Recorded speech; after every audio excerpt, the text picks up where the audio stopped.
যে দিদি আর যাই হোক আপনাদের জন্য গুটকার খরচটা অন্তত ব্যবস্থা করে দেওয়ার পরিকল্পনা করেছেন। চাকরি দিলেই পার্থ অর্পিতারা টাকা চাকরি বিক্রি করবে, চাকরি বিক্রি করলেই হাইকোর্ট সুপ্রিম কোর্ট চেপে ধরবে।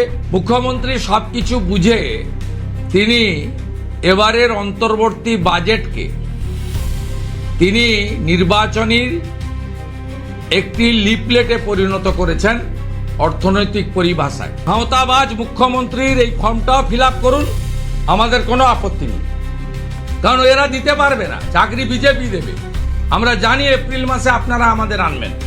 এই সরকার যে চাকরি বিরোধী, শিক্ষিত বেকার যুবক যুবতীদের বিরোধী, এই সরকার কেবলমাত্র টাটাকে তাড়াননি, সরকারি চাকরি শিল্পায়নের মাধ্যমে বেসরকারি চাকরির অপমৃত্যু ঘটিয়েছেন মাননীয় মুখ্যমন্ত্রী এবং তার সরকার। শিক্ষিত বেকার যুবক যুবতীদের সঙ্গে 2013 সাল থেকে লাগাতার প্রতারণা এবং চালাকি করছেন। আগামীকাল থেকে টেবিল চেয়ার পেতে লম্বা লাইন পড়বে, আইপ্যাকের ক্যামেরা, চটি চাটা এক শ্রেণীর মিডিয়ার ক্যামেরা ঘুরবে, তারা মুখ্যমন্ত্রীর প্রশংসাসূচক বক্তব্য দেখবে যে অন্তত আমরা তো কিছু না হোক এটা পেতে চলেছি, যে পশ্চিমবাংলার 2,15,00,000 বেকার সৃষ্টিকারী 51টি কর্মবিনিয়োগ কেন্দ্রে তালা চাবি লাগানো, 1 কোটির কাছাকাছি পরিযায়ী শ্রমিক যিনি তৈরি করেছেন তথাকথিত মা মাটি মানুষ সরকারের মাননীয় মুখ্যমন্ত্রী এবং তার সরকার শিক্ষিত বেকার যুবক যুবতীদের সঙ্গে 2013 সাল থেকে লাগাতার প্রতারণা এবং চালাকি করছেন। 2013 সালে তৎকালীন অর্থমন্ত্রী ডক্টর অমিত মিত্রর বাজেটে যুব উৎসাহ প্রকল্প, যা 2013 সালের অক্টোবর মাসে নেতাজি ইন্ডোর স্টেডিয়ামে যুবশ্রী প্রকল্প এবং এমপ্লয়মেন্ট ব্যাংকের ঘোষণা, 17 লক্ষ আবেদনকারীর আবেদন নেওয়া, 1 লক্ষ আবেদনকারীকে মাসে 1,500 টাকা করে কিছুদিনের জন্য ভাতা দেওয়া, বাকি 16 লক্ষ আবেদনকারীকে অপেক্ষাতে থাকতে বলা, 1 লক্ষের চাকরি হয়ে গেলে বাকিরাও ক্রমান্বয়ে চাকরি পাবেন, এই রকম মিথ্যা প্রতিশ্রুতি নেতাজি ইন্ডোর স্টেডিয়ামে আধিকারিক মন্ত্রীদের রেখে বেকার যুবক যুবতীদেরকে বড় বড় স্বপ্ন দেখিয়েছিলেন, প্রতিশ্রুতি দিয়েছিলেন 14 সালের লোকসভা নির্বাচনে বৈতরণী পার হওয়ার জন্য।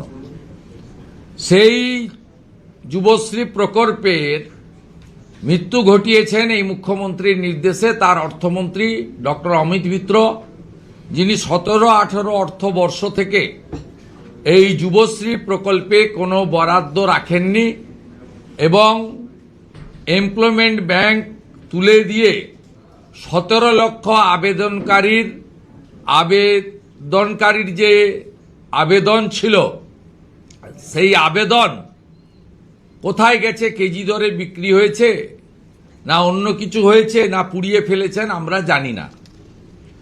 এই 17 লক্ষ তালিকা আমাদের হাতে আছে, আমরা তাদের প্রত্যেকের সঙ্গে সম্পর্ক করব এবং তারা তাদের অভিজ্ঞতার কথা জনমানসে তুলে ধরবেন ক্রমান্বয়ে। নির্বাচন যত আসবে, এই সরকার যে চাকরি বিরোধী, শিক্ষিত বেকার যুবক যুবতীদের বিরোধী, এই সরকার কেবলমাত্র টাটাকে তাড়াননি, সরকারি চাকরি শিল্পায়নের মাধ্যমে বেসরকারি চাকরির অপমৃত্যু ঘটিয়েছেন, সেটা সবাই জেনে গেছে। এবং জেনে যাওয়ার কারণে যে প্রতিষ্ঠান বিরোধিতা গোটা রাজ্য জুড়ে হচ্ছে, আমরা করোনা কালে মাননীয় প্রধানমন্ত্রীর দেওয়া শ্রমিক স্পেশালের মাধ্যমে দেখেছিলাম যে কত লক্ষ লক্ষ আমাদের বাড়ির যুবক বন্ধুরা, ভাইরা পেটের টানে সংসার চালানোর জন্য ভারতবর্ষের বিভিন্ন রাজ্যে তারা পড়ে আছেন। তাদের থাকা খাওয়া, তাদের নিদারুণ কষ্টের মধ্যে তারা পড়ে আছেন। এটা আমরা সেদিন দেখেছি। লাইন দিয়ে কোয়ারেন্টাইন সেন্টারে আমাদের যে সোশ্যাল ডিস্টেন্সের জন্য 7 দিন করে সব জায়গায় সরকারিভাবে রাখা হয়েছিল, স্কুল, কলেজ, পাঠাগার ইত্যাদিতে।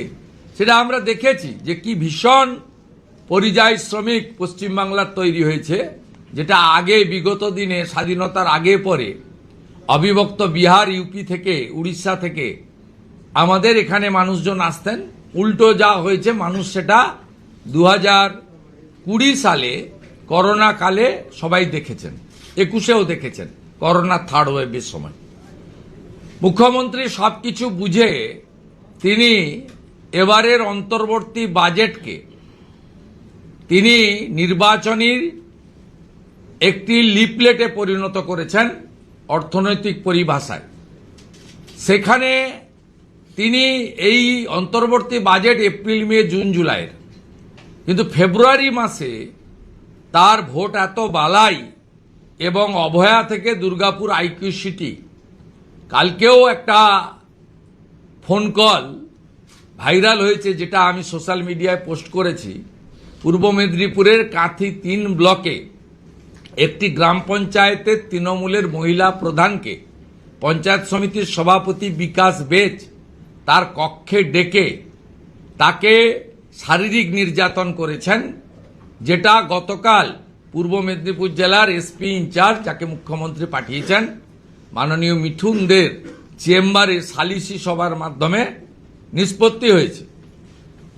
এইভাবে মহিলারা যখন আক্রান্ত হচ্ছেন, প্রত্যেক দিন যখন ধর্ষণের খবর আসছে, শ্লীলতাহানি খবর আসছে, ছোট ছোট বাচ্চা মেয়েদেরকে রেপ বা গ্যাংরেপ করে জিহাদি বাহিনী খুন করছে, অনুব্রত মণ্ডলরা অশ্লীল ভাষায় পুলিশের স্ত্রী এবং মায়েদেরকে ধর্ষণ করার ওপেন ডিক্লারেশন দিচ্ছেন, তখন মুখ্যমন্ত্রী 500 টাকা বাড়িয়েছেন এবং কিছু জনের অ্যাকাউন্টে সেটা বাড়তি টাকা পাঠিয়েছেন। এটার সঙ্গে ভোট অন অ্যাকাউন্টের কোনো সম্পর্ক নেই।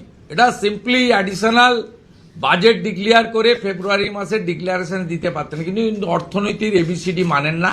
যা কিছুদিন আগে নির্মলা সীতারামনজি সংসদের দুটো কক্ষে দাঁড়িয়ে পশ্চিমবঙ্গে কি চলছে, indiscipline of the financial rules and regulation, ক্যাগের রিপোর্ট ভাইলেশন, এগুলো বলেছেন। এরপরে আগামীকাল থেকে একটি বড় নাটকের জন্য বাংলা অপেক্ষা করে আছে। যেভাবে 17 লক্ষ ফর্মের অপমৃত্যু ঘটিয়েছেন বেকার যুবক যুবতীদের, যুবশ্রী যুব উৎসাহ প্রকল্পের মৃত্যু ঘণ্টা বাজিয়ে দিয়েছেন মাননীয়া, ঠিক আগামীকাল থেকে শিব চতুর্দশীর দিন, উনার তো নত্যসত্য জ্ঞান থাকে না যে হিন্দুদের বড় উৎসব আছে কালকে, উনার খেয়াল নেই যে এই রাজ্যের কয়েক লক্ষ পরীক্ষার্থী তারা 12 তারিখ থেকে 27 তারিখ পর্যন্ত উচ্চ মাধ্যমিক পরীক্ষা দেবেন। কিন্তু কালকে তিনি 294টা বিধানসভায় আইপ্যাকের বুদ্ধিতে তাবেদার প্রশাসনের একটা অংশকে ব্যবহার করে একটা টেবিল আর 2টো করে টুল বা চেয়ার পেতে কাল থেকে এই ফর্ম বিতরণের কাজ শুরু হচ্ছে। এই ফর্ম বিতরণের কাজ কাল থেকে শুরু হচ্ছে। এই ফর্ম বিতরণের কাজ কাল থেকে শুরু হচ্ছে।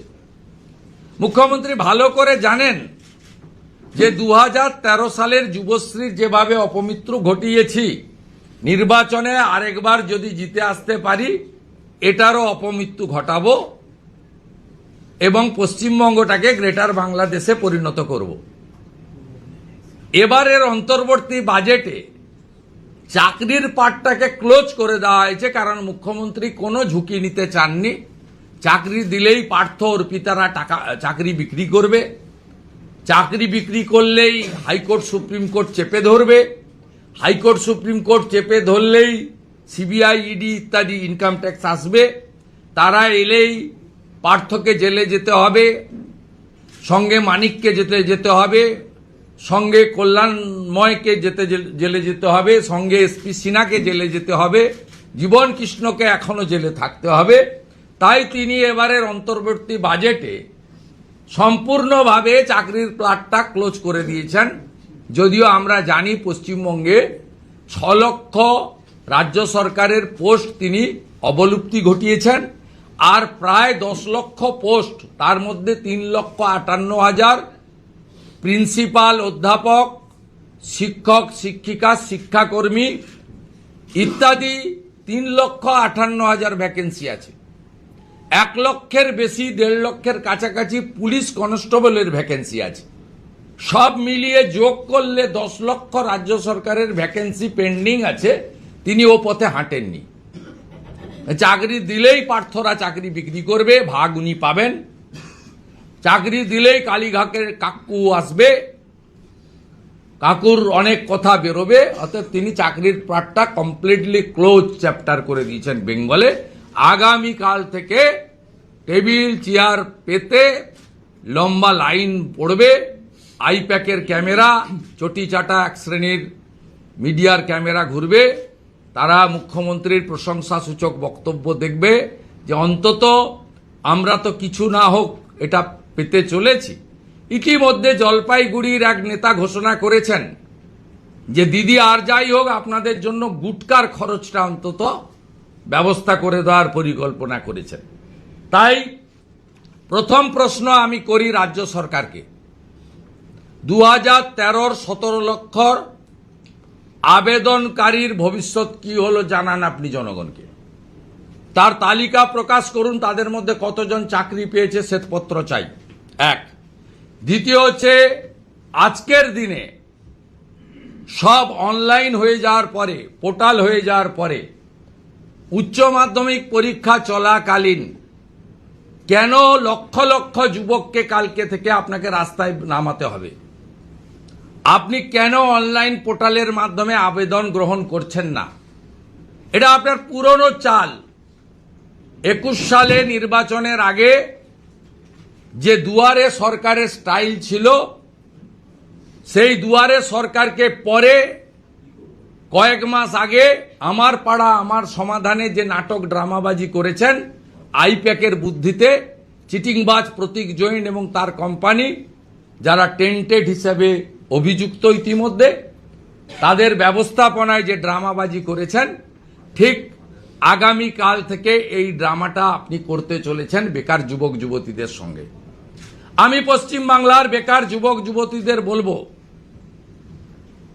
যে যেখানে পারেন দলে দলে যান ফর্ম ফিল আপ করতে, নিশ্চিতভাবে যান এবং সেখানে পশ্চিমবঙ্গ প্রদেশ যুব মোর্চার যে পোস্টকার্ড আমি একটু পরেই সোশ্যাল মিডিয়ায় দিয়ে দিচ্ছি, এটাও ফিল আপ করে দিয়ে আসবেন, এটাও দিয়ে আসবেন। চাকরি চায় বাংলা, চাকরি চায় বাংলা, এটাও দিয়ে আসবেন। আমি আরো বড় করে রিপ্লিকার মাধ্যমে এই দুটো দেখাচ্ছি, একটু পরে সোশ্যাল মিডিয়াতেও পোস্ট করে নেব। আপনারা দলে দলে ভাঁওতাবাজ মুখ্যমন্ত্রীর এই ফর্মটাও ফিল আপ করুন, আমাদের কোনো আপত্তি নেই। কারণ এরা দিতে পারবে না, চাকরি বিজেপি দেবে। আমরা জানি এপ্রিল মাসে আপনারা আমাদের আনবেন। আমরা জানি হরিয়ানাতে অমিত শাহজি কথা দিয়েছিলেন প্রকাশ্য সভায় 6 মাসের মধ্যে রাজ্য সরকারের ভ্যাকেন্সি পূরণ করব, পূরণ করেছেন। 3,55,000 ভ্যাকেন্সি ছিল। আমরা জানি আপনারা বিশ্বাস রাখেন বিজেপিকে। দেবেন্দ্র ফাডনবিসের সরকার মহারাষ্ট্রে গ্র্যাজুয়েটদের জন্য মাসে বেকার ভাতা দিচ্ছেন যতক্ষণ না চাকরি হয়। আর এই মুখ্যমন্ত্রীর যে গাইডলাইন, এই গাইডলাইনে 2013-তে ছিল 8 পাস, এখন করেছে 10 পাস, এবং অনন্তকাল কেউ পাবেন না। পাবেন কবে? এপ্রিলে, তখন নির্বাচন বিধি থাকবে, সেটা আমি জানি না কখন কি হবে, ইলেকশন কমিশনের ম্যাটার। কিন্তু এটাতে 5 বছর উনি দেবেন। উনার প্রস্তাবিত আগে ছিল 13তে 8 পাস, এবার করেছে 10 পাস, এবং উনি বলেছেন 5 বছর দেবেন। কমপ্লিটলি এই রাজ্যটাকে রসাতলে ফেলার জন্য একটি পরিকল্পনা আমরা